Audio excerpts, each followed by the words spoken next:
You are listening to the Therapy Podcast with your host, Shloimi Balsam. Hello and welcome to episode number 1. Yeah. Okay, here we go. Let's kick it off with the Therapy Podcast. What is a therapy? Okay, what's therapy? What is therapy? We're going to try to define something in every episode. I was told that the definition of wisdom is identifying function. So let's understand what therapy is and what it can do for us. What can we take from it and what can we give with it? So let's start like this. People used to have friends. People used to have friends. You got it? We used to have friends. I said, no, look, I have like 1 million friends on Facebook. What are you talking about? Yeah, okay. Real friends. A wise man once said that a lucky man has 2 friends. A real friend. What's a real friend?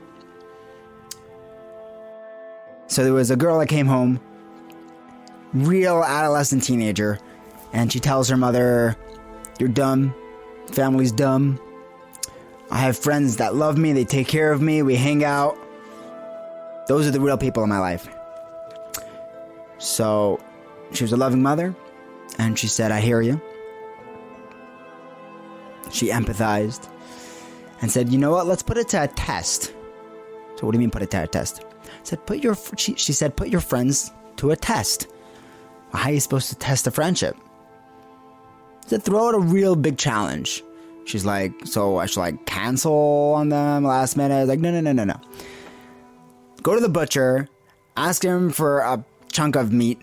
We'll put it in a garbage bag. This story didn't actually happen, so just don't cold Pete on me.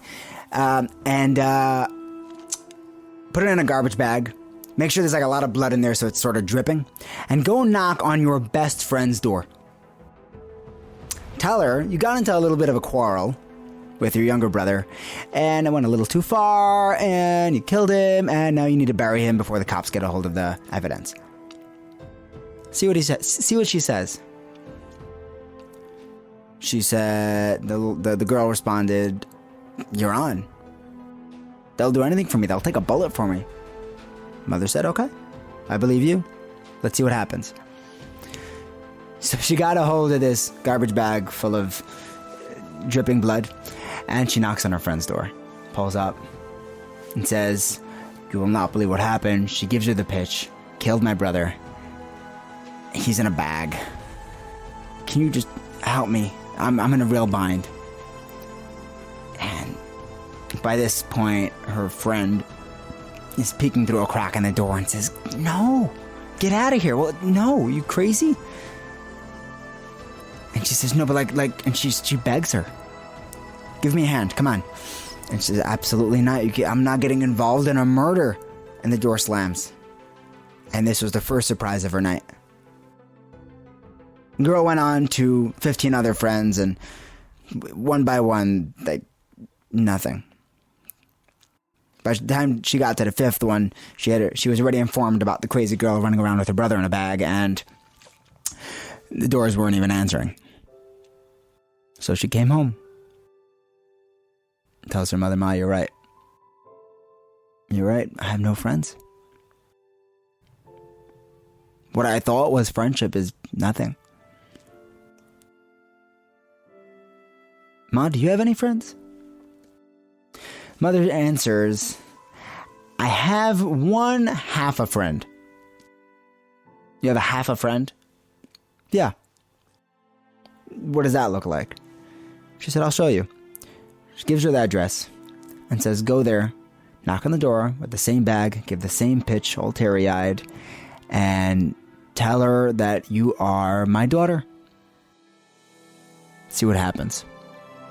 So, by now it's 3 a.m. She goes and knocks on this address and says, "Hi, I am so-and-so's daughter. I killed my little brother and I need somewhere to bury him." And this woman sighs, looks down at her and says, "Man, if you weren't her daughter, come on in."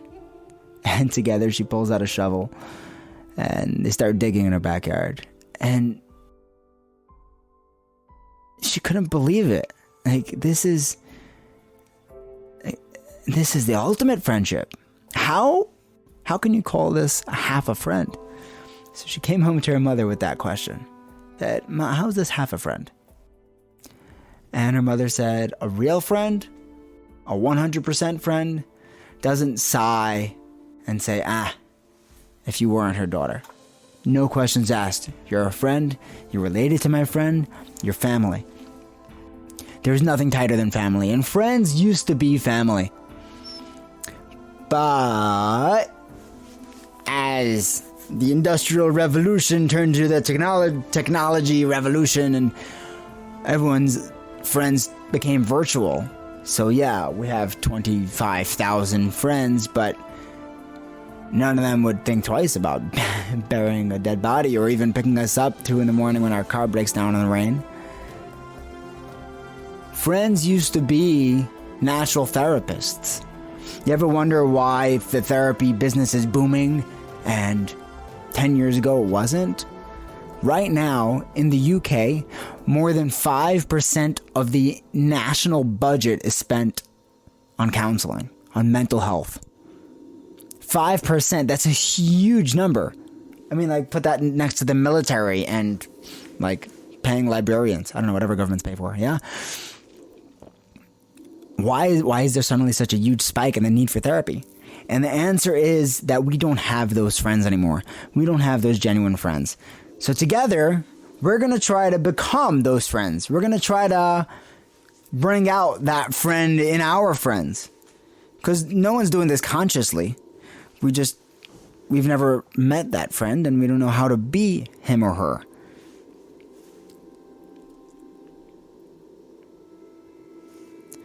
Let's define therapy.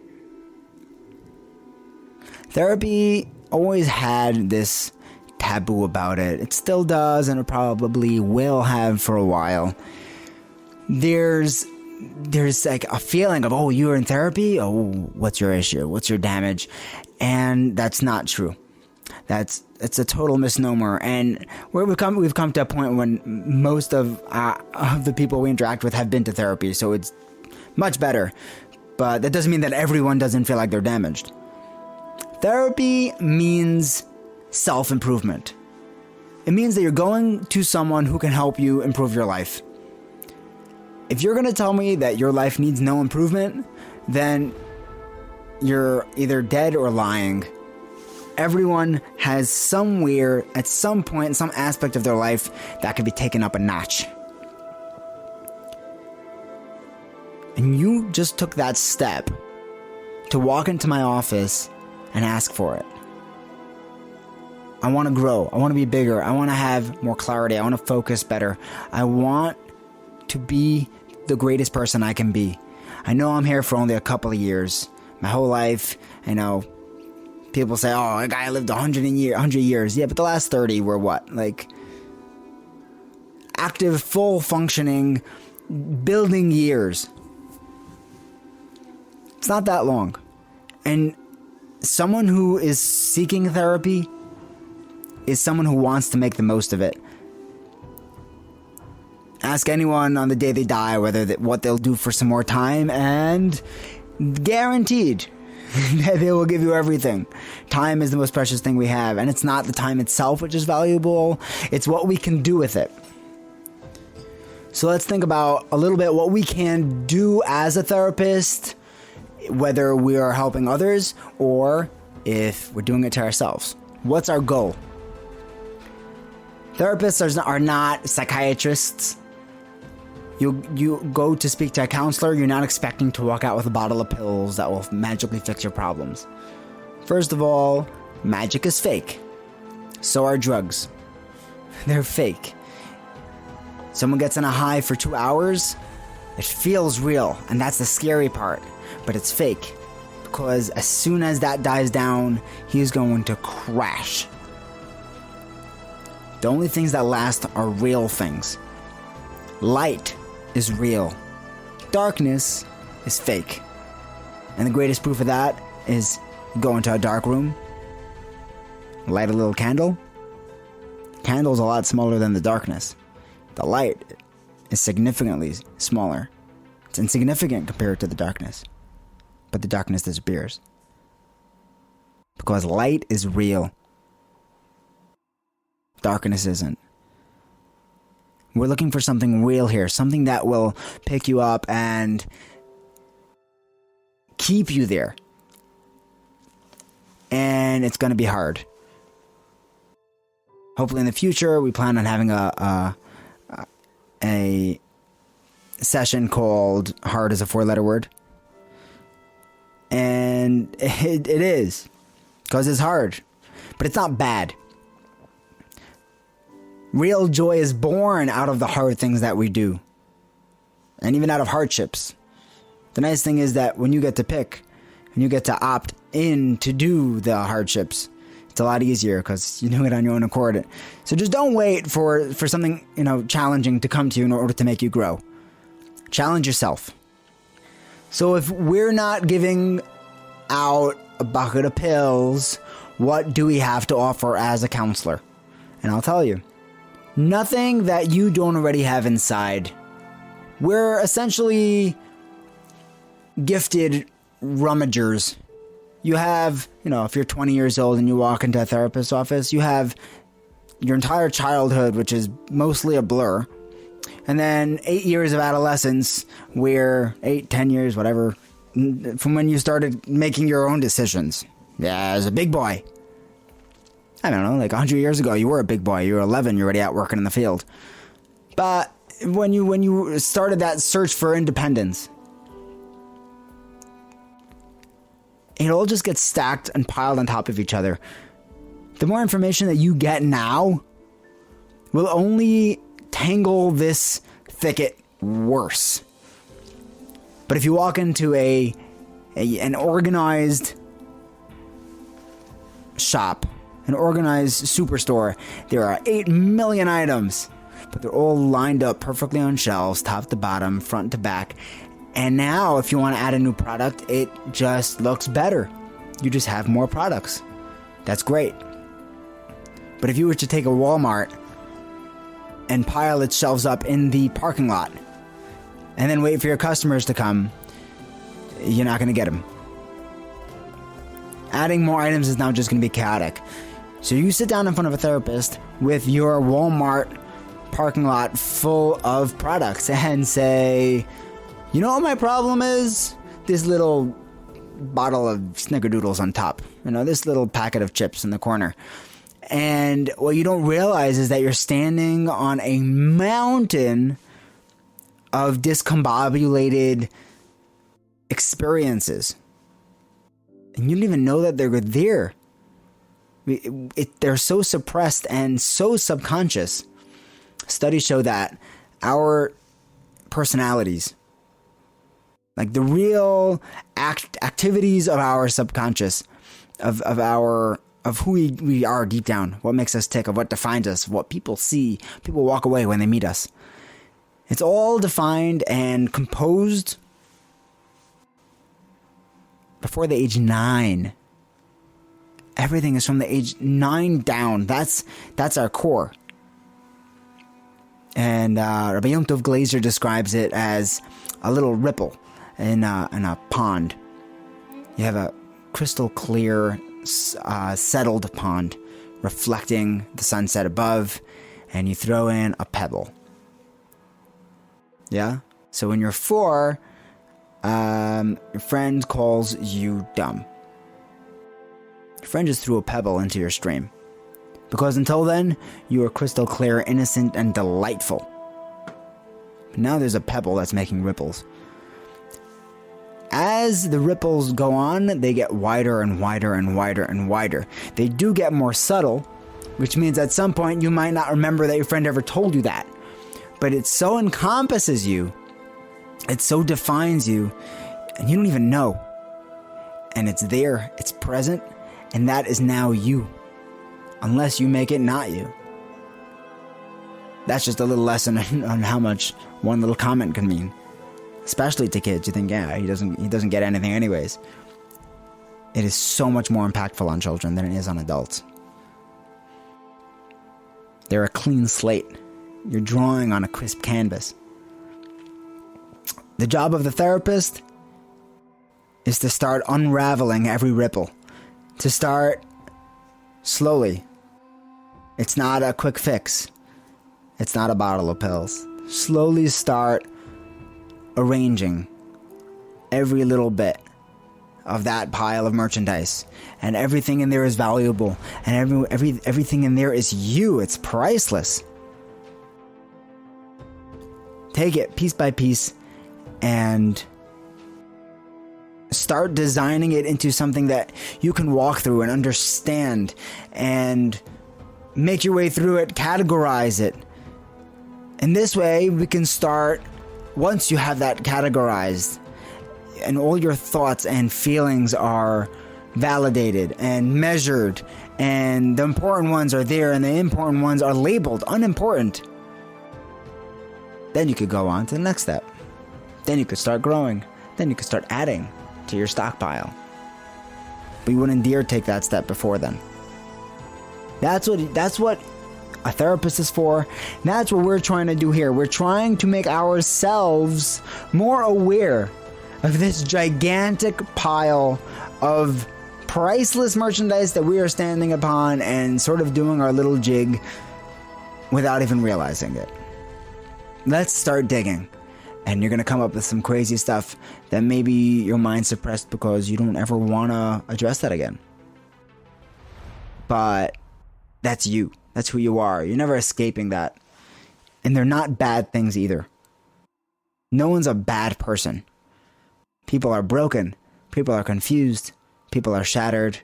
Everyone is born good. And that good person never disappears.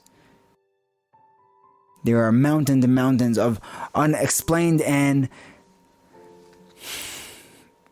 it's really hard. And sometimes they themselves have been living on top of all this junk for so long that that's what they believe. But you and I and they know that as soon as you start peeling away the first layer, if you let yourself open up, you're only going to strike gold at the bottom. Therapy is not introducing anything else that isn't there. It's not a product. It's a service. What you are trying to do for yourself and for your friends is to understand ourselves and the people around us. To be able to understand what we are, what we really are, and make the most of it. Someone once said, your mind is a powerful thing. And when you fill it with positive thoughts, your life will start to change. What we are doing as therapists, those steps that we take forward, is to build resilience and optimism. You want to be able to buckle up and know that when I leave this office, when I leave this session, and I'm on a high, that I'm going to be able to keep that with me even when things are not as perfect as they are right now. And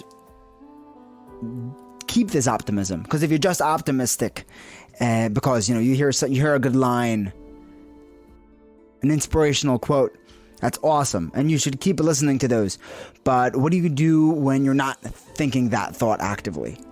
You need that resilience to be able to bounce back when things are not that great. There's something called TLC. You may know it as an acronym for tender loving care, but in therapy, it's referring to therapeutic lifestyle changes.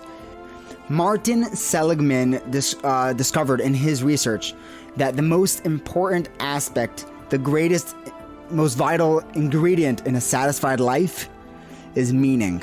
And I'm sure Viktor Frankl would have ran a lap for you when he heard that, because that's exactly what he discovered in the Nazi concentration camps in Auschwitz. He realized that if you can understand with your entire being the why, the meaning in our lives, then you can live with virtually any how. That's what we're trying to offer to our clients, to our friends, to our family, and hopefully to ourselves. That's a basic rundown of how I perceive therapy. Send me your comments and questions and ideas and feedback, what you thought of any of the ideas and what you have to add. I will gladly speak out to all the listeners, any great ideas that come in, and I think we can share it together as a community. Join us next time. We're going to start talking about self-sanity, which will probably be a series of ways to keep ourselves in the sanity. It's sane. Keep ourselves sane. Thank you so much for listening. Don't forget to subscribe and share and give us an awesome review and whatever other good stuff there is. All that good stuff. Thank you so much for listening. Be well. See you soon. Bye.